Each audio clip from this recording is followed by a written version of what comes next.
ఒక్క మాట చెప్పదలుచుకున్నా.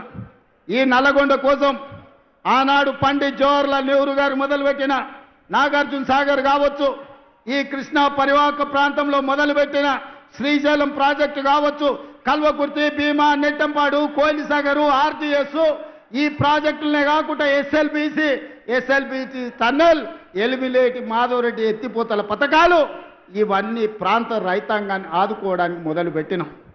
తెలంగాణ వచ్చినప్పటి నుంచి 10 ఏళ్ళు ముఖ్యమంత్రిగా ఉన్న చంద్రశేఖరరావు గారు ఎస్ఎల్బీసీ టన్నెల్ను 10 కిలోమీటర్లు ఆర్తా పార్తా సంవత్సరానికి 1 కిలోమీటర్ పూర్తి చేసిన ఎస్ఎల్బీసీ టన్నెల్ పూర్తయి 3,60,000 ఎకరాలు నల్గొండ జిల్లాకు నీళ్లు వస్తుండే మీ మీద కక్ష గట్టి, మీ మీద పగబట్టి ఎస్ఎల్బీసీ టన్నెల్ను పడావు పెడితే మళ్ళీ ఈరోజు మనం వచ్చినాక ప్రారంభించుకున్నాం.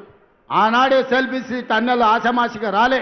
కోమటిరెడ్డి వెంకటరెడ్డి గారు, జానారెడ్డి గారు, రాజశేఖర రెడ్డి గారితో కొట్లాడి మాకు నీళ్లు కావాలి, కృష్ణానది జలాలు మాకు రావాలి అని చెప్పి ఎస్ఎల్బీసీ టన్నెల్ను ఆనాడు 2005-6లో ప్రారంభించుకున్నారు. మరి 44 కిలోమీటర్లలో 34 కిలోమీటర్లు పూర్తయిన ఎస్ఎల్బీసీ టన్నెల్ 10 ఏళ్లలో చంద్రశేఖరరావు సంవత్సరానికి 1 కిలోమీటర్ పూర్తి చేసిన ఎస్ఎల్బీసీ పూర్తి అవుతుండే. కానీ చెయ్యలే.